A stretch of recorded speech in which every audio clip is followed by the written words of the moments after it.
오늘 우리에게 주시는 하나님의 말씀을 받도록 하겠습니다.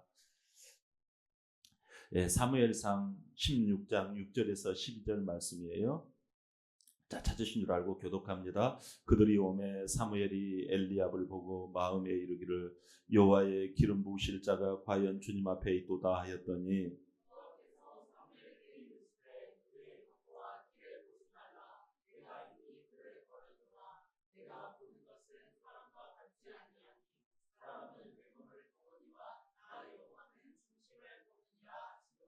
이새가 아비나답을 불러 사무엘 앞을 지나가게 하매 사무엘이 이르되 이도 여호와께서 택하지 아니하셨느니라 하니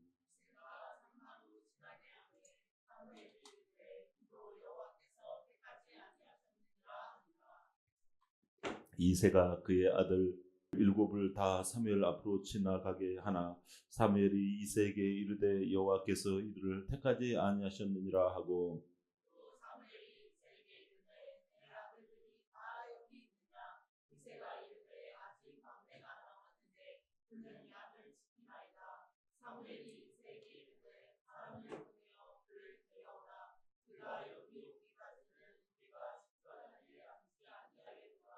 다 함께 이에 사람을 보내어 얼굴이 아름답더라 여호와께서 이르시되 그니 일어나 기름을 부으라 한지라. 아멘. 오늘 우리에게 주시는 말씀 사무엘상 16장 6절에서 12절 말씀인데요. 우리 말씀의 제목을 같이 한번 따라해 볼까요? 시작. 하나님이 특별하게 보시는 것. 하나님이 특별하게 보시는 것. 사람마다 시각이 다 있잖아요. 시각이 있는데 보는 입장의 차이지요. 입장의 차이예요. 그래서 나 같으면 이렇게 하면 좋을 것 같은데 하는 생각이 들 수가 있어요. 또 이 관점이나 이 포인트가 각 사람마다 관심이 있거나 그러다 보니까 눈높이가 약간씩 편차가 있는 거예요. 이 눈이라고 하는 것이 눈을 뜨는 순간 벌써 시각이 드러나죠. 생각이 눈은 어떻게 보면 생각이에요. 눈이 있다라는 것은 생각이 있다라는 거예요. 그죠? 또 여러분들이 생각할 때 그것이 틀리거나 옳거나 하는 게 아니에요. 다를 뿐이에요. 그러니까 우리는 다르다라는 그 이유 때문에 서로 이렇게 의견이 많아질 때가 있죠. 우리가 그럴 때 너무 지나치게 주장을 하면 어떻게 해요? 이게 상대방을 무시하는 듯한 이렇게 모습이 나타나서 굉장히 조심해야 되겠죠. 사회생활은 이걸 잘하는 것이죠. 그래서 저 사람이 무슨 이야기 주장을 할 때 나도 주장을 할 수 있어요. 그러나 특별한 일이 아니라면 어떤 공동체의 질서를 위하는 것이 아니라면 지나치게 자기를 주장하면 이게 서로 간에 조금 힘이 들 수가 있죠. 이건 이제 우리 한국 사람들은 작은 이 한국이라는 땅덩어리에 살다 보니까 이게 굉장히 잘 알아요. 그런데 하나님께서는요. 이 인간의 생각과 내가 보는 어떤 시각이나 이런 거하고는 달라요. 이런 점에 있어서 우리가 조금 오늘 유념을 하셔야 해요. 이걸 모르면 전혀 엉뚱한 결과가 나타나곤 해요. 하나님의 생각과 우리의 생각이 같겠지. 하나님은 사랑이니까 다 아시겠지. 아니에요, 여러분. 이게 신앙이라고 하는 것이 하나님의 생각을 어떻게 내가 알아가는가 하는 거죠. 하나님께서 이스라엘 초대 왕, 첫 번째 왕 사울이 하나님 앞에 잘 보였어요. 그러나 눈에 벗어나기 시작했죠. 사람으로서는 그럴 수 있다 이렇게 해서 여겼거든요. 근데 아까 그랬잖아요. 사람의 입장에서는 시각이 다 그렇게 그럴 수 있어요. 그러나 하나님의 입장에서는 아니 이건 괜찮은 것 같은데 왜 이러시지? 그런 게 있단 말이에요. 결국 그는 하나님 앞에 눈에 벗어나 버린 거예요. 하나님의 보는 것과 내가 보는 것이 달라버린 거예요. 그래서 하나님은 너 왕으로서 안 되겠다 하고 갈아치기를 하십니다. 폐위시키고 너는 왕에서 그만둬 하고 새로운 왕을 찾아 주의 종 선지자 사무엘을 보내기 시작해요. 그래서 그 인물을 찾고자 하나님의 마음에 맞는 시각을 가진 사람을 찾고자 이새의 집으로, 당대의 이새라고 하는 사람은 굉장히 명성가예요. 그 집으로 하나님께서 주의 종 선지자를 파송합니다. 여기에서 하나님이 특별하게 보시는 게 있어요. 여러분 7절 한번, 본문 7절 중간을 한번 열어보실까요? 여러분 7절 한번 중간 내가부터 시작. 내가 보는 것은 사람과 같지 아니하니 사람은 외모를 보거니와 나 여호와는 아멘. 하나님은 사람의 심령 중심을 보신다라는 거예요. 뭘 본다고요? 사람의 심령 중심을 본다라는 거예요. 사람은 외모를 봐요. 뭐 그 사람이 뭐 재능이 있냐, 건강하냐, 뭐 어떻게 미모가 좀 갖춰졌느냐, 돈은 주머니에 좀 돈이 좀 많이 있느냐, 뭐 이런 걸 보지요. 그러나 우리 주님은 내가 보는 것은 사람과 같지 않고 사람은 외모를 보거니와 나 여호와는 중심을 보느니라. 사람은 외모를 본단 말은 세상 땅의 가치 기준을 가지고 있다라는 거예요. 그런 시각차로 사람을 저울질한다라는 거죠. 그죠? 여러분. 그러나 하나님은 중심을 보신다고 말씀해요. 이 중심이라는 게 뭐를 말해요? 센터를 본다라는 말인가요? 그런 뜻이 아니에요. 중심이라는 말은 이 사람 심령을 감찰하신다라는 거예요. 심령을 감찰한다는 말이 무슨 말일까요? 사람 속에 있는 것이 뭐냐를 본다라는 거예요. 우리 하나님께서는 사람 속에 있는 뭐를 챙기시는 거 아니에요? 뭐를 특별하게 보시는 거 아니에요? 바로 믿음을 보세요. 사랑하는 성도 여러분, 하나님은 우리가 하나님을 진실로 믿는지를 보십니다. 이 다윗이라고 하는 사람은 목동이었어요. 그러나 그가 목동이었음에도 불구하고 수많은 시를 지었잖아요. 시편 150편이 있잖아요. 거기서 다윗이 지은 시가 얼마나 많은지 몰라요, 여러분. 한번 인터넷에서 쳐보세요. 다윗이 몇 편이나 지었는지. 제가 말씀을 드리고 싶지만 생략할게요. 여러분, 수없이 그는 이게 기도예요. 이게 찬송이에요. 하나님은 그걸 보신다라는 거예요, 여러분. 노래가 좋아서가 아니에요. 하나님이 좋아서예요. 나중에 왕이 되어져서는 그 다윗은 어떻게 했어요? 바지가 벗겨질 정도로 그는 하나님을 좋아서 덩실덩실 춤을 춰요. 여러분 오늘 앞에서 찬양할 때 여러분들 덩실덩실 춤을 추셨죠? 아멘. 네, 감사해요. 골리앗과 싸울 때도 군인도 아닌데도 그는 갑자기 튀어나가서 싸웁니다. 그가 막 어디 막 진짜 몸이 혈기가 막 근질근질 해가지고 골리앗과 싸웠을까요? 그는 무술도 배우지 않았어요. 근데 어찌하여 골리앗 키가 자기보다 갑절이나 더 큰 사람하고 싸웠을까요? 그는요, 하나님을 사랑하는 그 믿음이 충만했기 때문에 그런 줄 믿습니다. 자기가 믿고 있는 하나님에 대해서 욕을 하고 하나님을 능멸하니까 가만히 있을 수가 없었던 거예요. 하나님이 특별히 보시는 것은 그 사람 속에 하나님을 뜨겁게 믿는지를 살펴보신다라는 말씀입니다. 짝사랑은 여러분 오래가지 못해요. 하나님은 우리를 너무나 사랑하십니다. 여러분 독생자가 누구예요? 예수님이잖아요. 그 예수님을 십자가에서 죽이시는데 하나님이 하나밖에 없는 아들이라니까요. 근데 아들을 죽여버리면 하나님 나라가 이어지겠습니까? 근데 하나님 나라를요, 누구를 위해서 이 아들을 죽였는 거 아니? 나를 위해서 죽였어요. 그러면 예수님이 중요합니까? 하나님께서는 내가 중요합니까? 예? 예수님이 중요하다고요? 내가 더 중요한 줄 믿습니다. 그러니까 여러분, 예수님이 우리를 대신해서 죽을 만큼 하나님은 우리를 너무너무 사랑한단 말이에요. 이게 좋아요, 안 좋아요? 우리의 여러분 연약하고 죄짓기 쉽고 안 좋은 거 이거 다 가져가셨단 말이에요. 그리고 새롭게 우리가 실수할까 봐서 다시 부활로 살아나셔서 우리 손을 잡고 우리를 이리 왔으면 좋겠다고 우리를 말씀으로 인도해 갔어요. 그래서 성령으로 우리 속에 부활해서 우리 속에 와 계세요.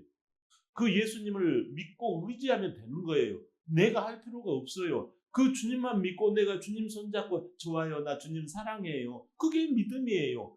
그러면 내가 믿고 주님 따라 그냥 그 말씀 따라서 행동하면 돼버려요. 할 수 있거든요. 무슨 말이냐. 믿는 자에게 능히 하지 못할 일이 없느니라. 감사해요, 안 해요? 감사했잖아요. 에레미야 7장 23절 한번 볼까요? 시작. 오직 내가 이것을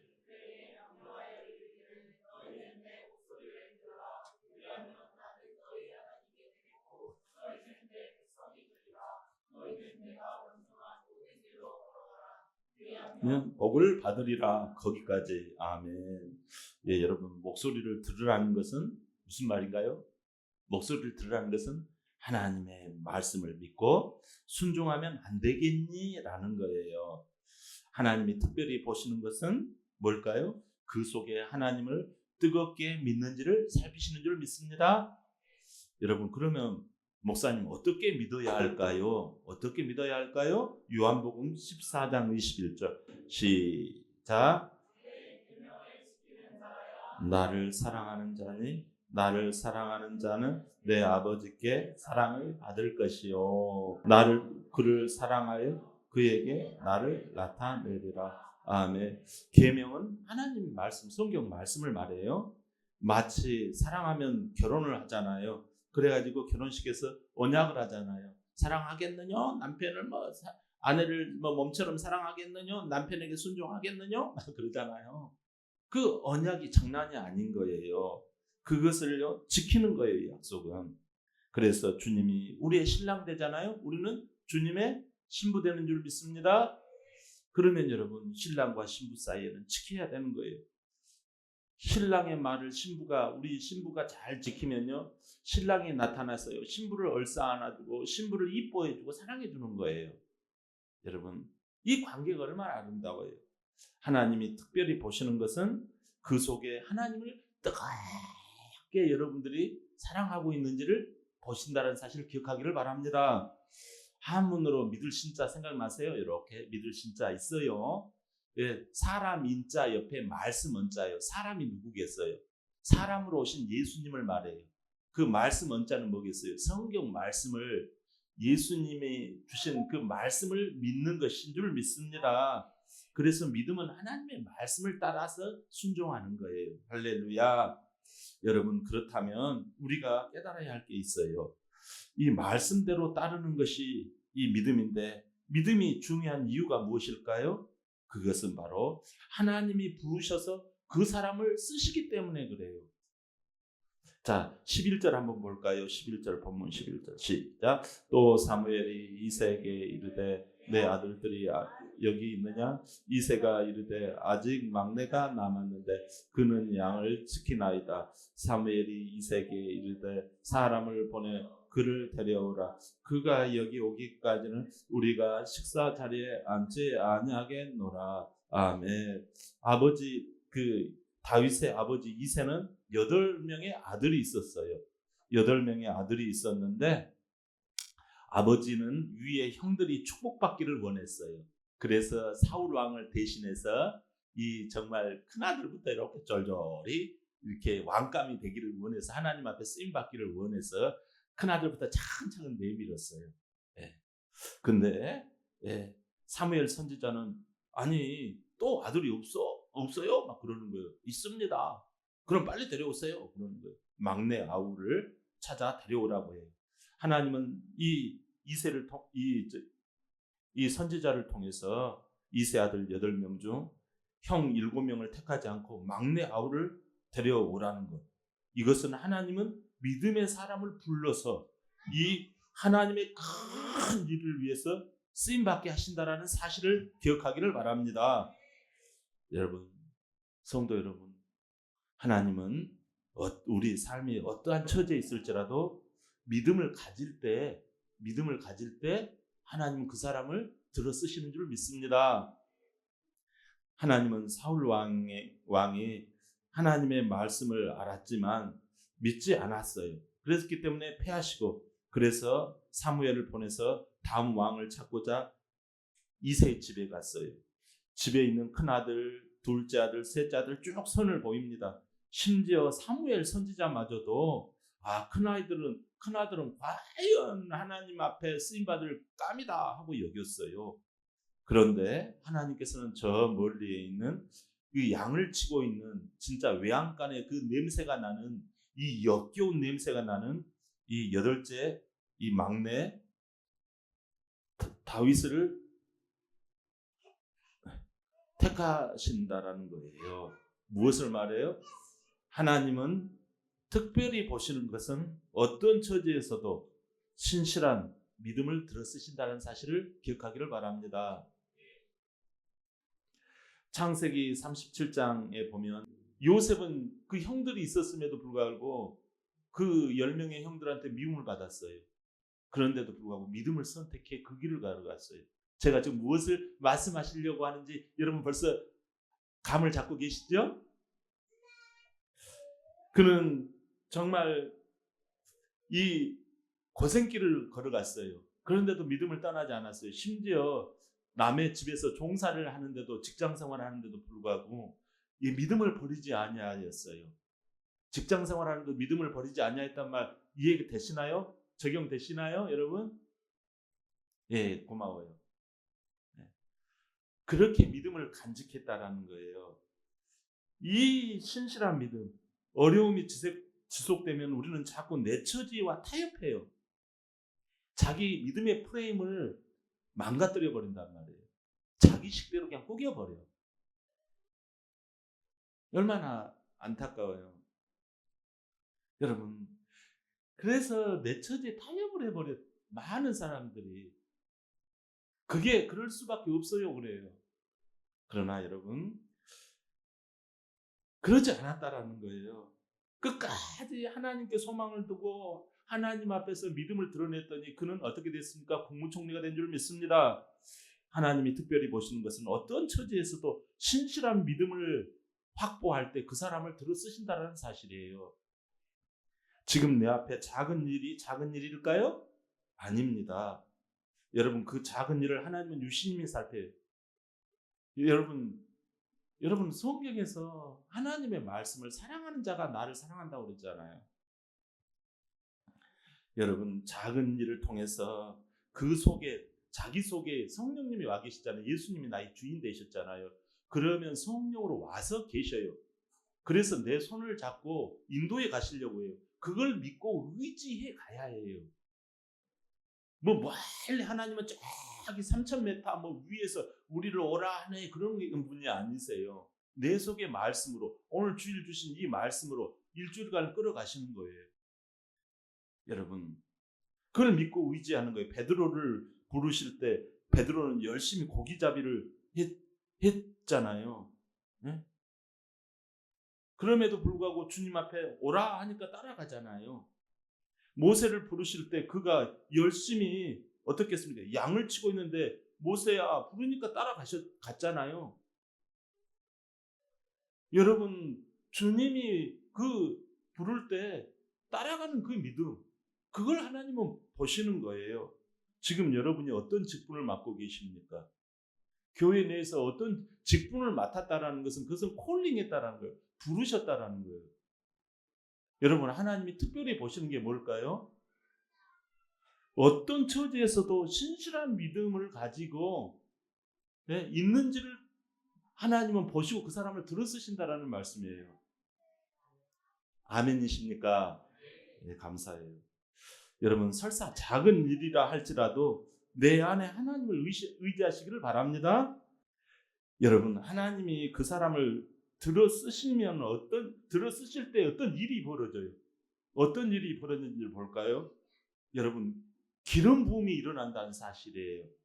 12절 한번 봅시다. 12절, 본문 12절. 시작. 이에 사람을 보내어 그를 데려오매 그의 빛이 붉고 눈이 빼어나고 얼굴이 아름답더라. 여호와께서 이르시되 이가 그니 일어나 그의 부라 하시는지라. 아멘. 하나님은 심령 중심을 살피시고 그 사람의 믿음이 있는지를 보시고 그 믿음이 있는 사람을 들어 쓰시고 그 다음에 특별한 일을 벌이셔요. 그 일이 뭐예요? 주의 종 사무엘을 통해서 다윗에게 기름을 붓게 하세요. 기름을 부었다라는 말은 무슨 뜻이에요? 영적으로 성령으로 충만함을 경험케 하신다라는 뜻이에요. 사랑하는 성도 여러분, 성령 충만함으로 하나님 앞에 쓰임받기를 바랍니다. 막내 아우 다윗은요, 형들을 제치고 왕의 그 기름 부음을 받았어요. 그랬더니 성경에 여호와의 신이 크게 임했다고 말씀해요. 여러분, 형들은 집에서 사람을 상대했고 다윗은 들에서 짐승을 상대했어요. 불평할 수 있는 그 자리에 능력도 형들보다 더 부족했어요. 작은 일에, 그럼에도 불구하고 이 양치는 작은 일에 그는 충성으로 사명을 감당을 했던 거예요. 불평할 수 있는 그 자리에서. 여러분, 그랬더니 하나님께서 너가 나라도 책임져라 하고 나라를 맡겨주시는 거예요. 그 나라를 맡아서 관리하고 다스릴 수 있는 힘이 어디에서 나옵니까? 하나님의 오늘 이 기름 부음, 성령의 그 충만함에 잠길 때 일어나는 줄 믿습니다. 교회는 여러분 예배보다도 기도회가 더 많습니다. 왜 그래? 왜 새벽 기도회가 더 많고 금요 기도회가 이렇게 있는데 그게 무엇을 의미해요? 성령 충만함이 중요하다라는 거예요. 아무리 내가 뭔 직분을 맡았다 해도 기도하지 않으면 쓰임 받을 수가 없어요, 여러분. 그래서 저는 억지로라도 기도하라. 사랑하는 여러분, 하나님이 특별히 보시는 것은 이 정말 막둥이가 첫째가 되는 비결이 이렇게 성령 충만함으로 하나님 앞에 쓰임 받을 때 일어나는 줄 믿습니다. 예수님은 사람들이 버린 돌이었어요. 무시당했어요. 지역 감정이 안 좋은 지역에서 이렇게 자라셨어요. 못 배운 자였어요. 주류에 들어가지도 못한 자였어요. 그러나 하나님 아버지를 뜨겁게 의지하고 사랑했어요. 요단강에서 세례를 받을 때 성령이 충만히 임하여져서 이는 내 사랑하는 아들이요 내 기뻐하는 자라, 이 소리를 하나님이 하셨어요. 버린 돌이 여러분 이 머릿돌이 되는 줄 믿습니다. 무엇을 말해요? 하나님이 특별히 보시는 것은 성령으로 충만할 때 하나님의 사람으로 쓰임받는다는 사실입니다. 할렐루야. 우리 정말 함께 일어나서 찬양하기를 원합니다. 다 같이 함께 일어나셔서 두 손 들고 찬양합니다.